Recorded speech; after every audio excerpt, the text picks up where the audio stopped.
Welcome to Cartoonist Kayfabe. My name is Ed Piscor. I'm Jim Rugg. We're going to be looking at potentially Robert Crumb's greatest comic strip that he ever made. But first, we have to let you guys know that we do have a Patreon where you can support the Cartoonist Kayfabe channel. Depending on your level of support, you're getting all the videos before anybody else, and you can possibly watch us live stream these recording sessions before we even edit the videos, completely mitigating the kayfabe effect and making it possible for you to get the books that we talk about before anybody else. But these videos are brought to you by the books that we make. We are working and active cartoonists. I have a big announcement coming up soon, but if you hit my link tree in the description below, you're going to be able to see what I'm going to be talking about and even put in a pre-order before anybody else in the wider culture knows about the work. But I have two trade paperbacks of Red Room out there right now, soliciting the next round of Red Room comics at your local comic shop. It's called Crypto Killers, and I'm serializing that work on my Patreon right now. 3-book sketch of the archive, new strips every Tuesday. There are 4 volumes of Hip Hop Family Tree celebrating its 10-year anniversary, 3 volumes X-Men Grand Design and WYSIWYG. Jimmy just released Hulk Grand Design to great fanfare, but it is going quick, so make sure you go to your local comic shop, scoop that comic up ASAP. Street Angel Deadliest Girl Alive is his latest trade paperback with his iconic character.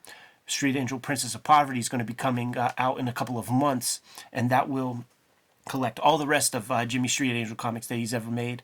Plain Jane's is also out in the universe. But I have my copy of SNAIL comics here, Jimmy. I was going through my underground comic stash, of which I don't have very much. Yeah, I don't either. But I have some things, man. And going through SNAIL, first off, I mean, we could just take a look. And you just like the rigor on the page. It's ridiculous. The guy is just a master artist, no doubt. With all of his idiosyncrasies. But we're going to land on this 3-4 pager right here, a short history of America. You may have seen this image. It certainly was kind of animated in the Crumb documentary. There have been posters put out showing all of these images on one big surface. This is a kitchen sink comic. I believe the comic first appeared in some kind of hippie-ass paper called Co-Evolutionary Quarterly. I don't even know if it was a comic book. I think it was like some, what was that? Like the Whole Earth catalog type shits or some conservation, Greenpeace kind of gimmick. But one thing I could say about that publication, probably didn't pay that much, but Robert Crumb is a real artist and put so much effort into creating an extremely iconic silent comic book strip. Yeah, this is a strange comic. I wonder when exactly he did it, because it feels like one of his iconic pieces, as you've already said, but it also feels like kind of a breakthrough in that you're doing a wordless comic, but it also feels very relevant to practically any time period that it would have come out. Yeah. And in a weird way, bizarre. Like, I don't know what other... If you go, oh, I love this comic, what do you point at as like, okay, well, go check out this or that?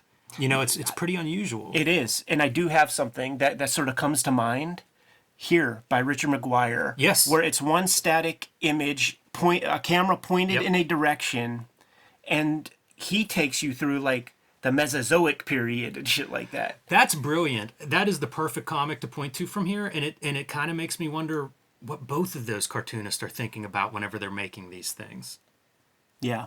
It's one of those that is so simple, it could be like some sort of, Buddhist reflection on, cycle of life or something like that. But at the same time, like, nobody else made it. Right. So, like, there's something that causes you to do something like this. And you flip through half this book, none of it looks like this. Right. You know what I mean? This is a different direction mentally. And it just makes me wonder, like, what triggers it? What makes you think this way? And where do things go from here? The other person that I would think of a little bit is somebody like a John Porcellino, whose comics tend to reflect on things like time and sort of timelessness. It has that quality, which again, I don't necessarily associate with Crumb. Like, it's a very unusual strip in his body of work in that way. There is so much thought that is required on every inch of this comic because you have to get everything right. It hinges on you doing everything correctly, man. And we start off unmolested land, timeless. Like we have no idea where this is or when it is. You see a couple of slightly, you can't call them rolling hills, but there are inclines. These factor into the drawings. The hills stay there, which it's much easier to draw a flat plane, but he's built that in because he's a badass, but it's there. Plentiful amount of animals, deer, birds, all of that stuff. But guess what, man? The Industrial Revolution is coming, and the Carnegies and the Fricks, they need to, and the Rockefellers and shit, they need to start transporting some resources, and development is beginning. You see a half-downed tree right here. Right, which is, by the way, indicative of like a forest that is Yeah. actually, all of it's gone. But as a good cartoonist, you put that half-down tree as something, in case you weren't paying attention, like really draw attention to what that railroad did, and it cut down half the forest. Iconography. So, the train track's established. Train track's still there. We got the first electric poles set up. There are no like extra bits where you put the phone gimmick. That's going to come later. We got like a mule with a little kind of wagon gimmick. And a road. And a road, dirt road, very important, dirt road. We're going to start paying attention. You see that little like kind of sapling gimmick or something, right? You see this tree starting to get a little bit of flower on it, maybe a little taller. Got the most rudimentary of houses with another kind of wagon and a little shed in the back there. Panel 4, slightly wider road. Train track still there. We have a new element on that telephone pole. We got probably telephone or telegraph, maybe telegraph. This is pretty early. We have electricity, further development across the tracks. More people. Yeah, lots more people. We're getting, there's an evolution in the wagon ride, and it's more affluent. Wagon technology's evolving. You now have a horse, a bigger animal. Maybe it's the milkman. Picket fences or a thing. You now can like stake claim on your exact amount of property space. This tree continues to grow, man. It stays there. It's really close to the house. I feel like that's going to give him trouble at some point. You sound like a man speaking from experience, James. Yeah, as a homeowner, I'm worried about that tree. We still have the incline. We still have the incline. The tree is growing bigger. The house is reasonably the same, but that's pretty much the same. I was going to say, do we have an addition on the thing? We don't. Half the fence came down. Looks like eminent domain may have rolled through because that looks like a road. You're right. Yeah, you're right, man. So, the mayors and governors are like, we need an easement to go That's to right. the hospital from here, so we're going to stake claim there. Water tower, a railroad crossing, so that road is established. You got some more humanity. Probably got like an auto body shop, or maybe that's like a like the train stops there, things happen. Yeah, there's some kind of industrial building there, commercial building. Now we got much more people, much more telephones, electricity on these wires. Things are going down, man. Panel 6, that tree is growing. Yeah, this is like our interlocutor character to like let us know right. the time that is transpiring, panel to panel. A little bit busier, man.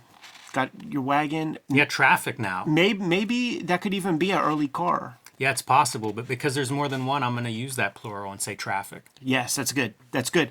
We're starting to get those buildings that you see in old downtowns and things. Cut down more of the forest there and keep developing. That forest is gone. What's left is this tree, and it continues to grow and to prosper and to develop. Trains are still doing their thing, and it looks like there's several kind of factories, in fact, with pollution coming out, and probably the train stops there. They unload a whole bunch of stuff, and it pumps pollution into the environment there. Oh my goodness. Oh my goodness, man. So much development. And you could see how this image can kind of work best on one sheet to be honest. Yeah, it lends itself to that poster treatment. Because as we turn the page, we see even more rapid development. The tree has gotten even bigger. We have telephone and telegraph and wire services and electricity on both sides of the street. We have street cars. The dirt road now has tracks in it to allow for the street cars. It's still pretty early, so we still have some horses pulling buggies. The house is no longer a house, or No. if it is, they're running a business outside of Hot their house. Yeah, for like a deli. Yeah, and why not? It's a corner. It's now a corner lot. You know, a lot of traffic is crisscrossing there. So you're saying if you invested in that first real estate, man, this might be worth a little something. We're increasing our property There's values. some commercial value to that spot. Yeah, You see the sidewalk has come in. but the wires are taking over. They're all over the place, and you have your first maybe sodium lights or whatever. From this panel to this panel, it seems like the tree is continuing to grow for one thing. We're now in the era of the automobile, and there's lots of them. They're even kind of stuck behind the streetcar, so I feel like that's not going to be around for much longer. When you were growing up, like did you remember streetcar tracks? No, they were mostly gone from my town by then. So this would have been the 80s. But if you find pictures of my town, you see them. Like Yeah. they were definitely there in the early 20th century, like what you're seeing here. Because we have the freeze thaw and stuff, and like in Homestead, where I grew up, the asphalt just comes right off of what was just like yellow brick road. Yeah. And you could see the streetcar tracks like still there, still under the asphalt. Oswald's is they're building up, man. They got better signage I was here. going to say, man, you're cutting down the trees and you're putting up signs. Yeah, different advertisements, man. We got this is now a drugstore, Myers Drugstore. We have more traffic, as evidenced by an actual traffic light. Probably the height of technology. Certainly, when cars start to hit the streets, you need to kind of police them a little bit more. The tree is still growing, but guess what? No longer. We're done with that, man. We need places to put real estate. Sidewalks have been invented where the plush land was. Yeah, that's a new development. A lot of development on the page turn. Yeah, for sure. A lot happened there. Yeah, but still that easement, still that incline is built in, and it was there from the beginning. So cool to see how just the geography kind of like it's under there. It's under there. Little more development. It's an old building. Could use a little bit of a fix. It's a fixer-upper. Starting to get potholes. Yeah, it's neat to see the aging in the buildings. Like in panel 2, you've got a fresh sign painted on the side of the building. In panel 3, it's pretty weathered. And it's not even, the one sign isn't even there. Yeah. Got totally ripped down. It looks like the telephone poles and everything stay the same, but there is no longer a tree. Like, I was a big, healthy brute, and that's the last evidence of that sort of stuff. That's pretty much it. And you know what? There are far less cars, so it could be, a bombed out McKeesport kind of area where it's like we had our day. Commerce has moved to the city, maybe. Because there's just one lone guy, and I like to think he's a drunkard. Now, you also have the car technologies changing. We're getting to the Packards and those big-ass hoopties. Yeah, and you know what that means? You need gas. Gas guzzlers. Yes. So the little delicatessen is pivoting, as they say in the vernacular of the day. We're going to start serving gas to people. I like the subtle stuff, too, of like, okay, we've got a fence up again, but now it's this like chain link. It's a More little modern different technologies. than that picket fence on page 1 that looks pretty nice. It's kind of the American dream there on page 1 early on. Right. But at this point, now we're totally on like industrial kind of materials, and boy, nature is not visible in panel 4 here. Yes, sir. And a lot of advertising is starting to show up for things like liquor. So it's less wholesome. It's not get a sandwich. It's like drink your sorrows away, kind of thing. in this panel here, it's weird. The numbers go away. So this is panel 11. We have just flat land again, except it's all paved over. Makes me wonder if these 3 panels are added later. It's very possible because he adds more panels. Because if you look at the borders, it looks like these are slightly heavier. Right. So good to know, man. Because he does add another 3 panels after this that takes it to a place of almost absurdity because it's like futuristic landscapes or something. And man, it's been 20, 30 years since he did that. Yo, Robert, why don't you update 3 more? Yeah, have a bunch of people staring at their phones walking into traffic. Absolutely. The car evolution is evident from panel to panel. I think the streetcars are gone, and that's probably replaced by buses. Yeah. The tracks are gone, sure. Fully paved. The sidewalk makes way for, the lot to be built there. Imagine the reference material required. Okay, yeah, it's absolutely a bus because there's a bus stop. Yeah. It's a one-way street now, so we're, getting tighter traffic laws and things. Wow. And then the last panel, the motorcycle has been, commercialized in a big way. You got your kind of 70s cars, gas guzzlers. No more train tracks. They built old folks' homes or something, man. Oakwood Village. It is a convenience store, no longer just a used car lot or whatever. Double our number of poles, although now they're like street lights and things, but a lot more of those have been added. Right. Yeah, new rules in traffic regulation and street illumination. There's so much that had to be considered to make these 12 panels. You know what's surprised? There's some stuff that goes away too.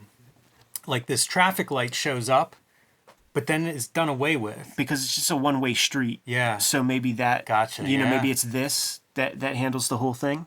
That's one of those bits of evolution too on our train crossing, and then just gone. Right. We've removed the train tracks altogether now. Yeah. Yeah, it's a bizarre kind of piece. Just fantastic. I mean, to have it in this kind of edition at this big volume, at this big size, because the poster is little more than the top scale, like the height of the image area of this video. So the drawings are really, really small, and they're also colored.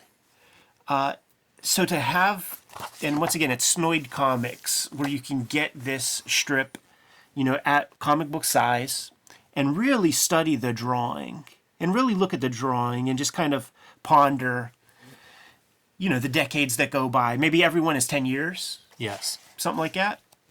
It's so much fun to think about, again, the evolution of this. Are you sitting there on your LSD trip looking at an intersection and just imagining, like, what was here before this gas station, before this crossing, before this traffic light, any of that stuff? Were there ever trees here? Like it's interesting to imagine the mindset of kind of going through that. When you mention color, this would be an interesting strip as a color study in that, like, you're replacing these colors, right? Like all the greens and blues that you would see in this first one, those greens are just gone, really by this panel. Like once that tree goes away, show me the green, Right. There's not much green there. Maybe a tiny tract of grass in the front yard, but it'd be kind of fun to see that. And then all the artificial colors that would be popping up on all of those street signs, on the cars. Like it'd be kind of fun to see it as like a painting study, but I think that lends credence to the quality of this comic strip. Yeah. Like it's such an interesting idea that it would work as a series of paintings, photographs, time delay, whatever, drawings, like any of those things kind of work because the concept is sound, but not a concept that I can think of much in comics. So that's where you get what a great idea. Sure. Great execution as well, but also like what a great idea. Yeah. Yeah, heck of a cartoonist, man. This SNAIL Comics is not one to pass up if you ever see it. It's not like any of this stuff ever shows up in back issue bins or anything like that, man, but just great rigor on the page. So interesting to see Crumb in these comics too, because like this is just not a format that you see much of anymore. Like you say, you don't see these in back issue bins. Crumb you're going to get in reprints and books and all those kind of monographs and stuff like that. But the actual comic books, They represent a certain time period. It's true, man. And this was published by Kitchen Sink Enterprise, which I would bet, if I took a look at the poster, probably Dennis Kitchen, being a pretty entrepreneurial, putting out the first ones of that, I would bet you, because he just seems like that kind of fella, that's Dennis. Let's do a shoot interview sometime, man. We have questions. It's a heck of a career that he ran there. But this copy of SNAIL Comics, where I have this brief history of America, you can find it in a lot of places, and I'm putting it up there for the purposes of the title, call it Robert Crumb's greatest comic, but it's in my top 3.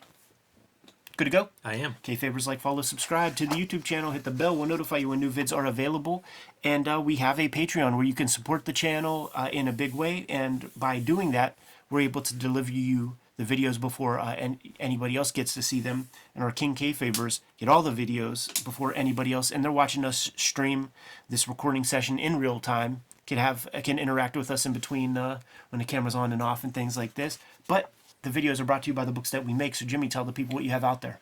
Hulk, Grand Design, Street Angel, Deadliest Girl Alive, and The Plain Janes are my latest books.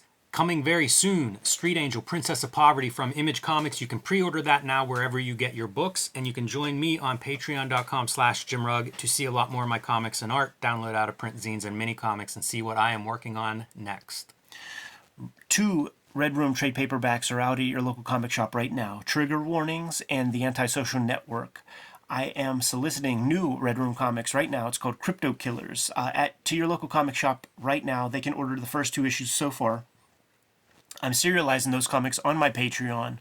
For $3, you get the complete archive. More than 300 pages worth of stuff is up there as we speak.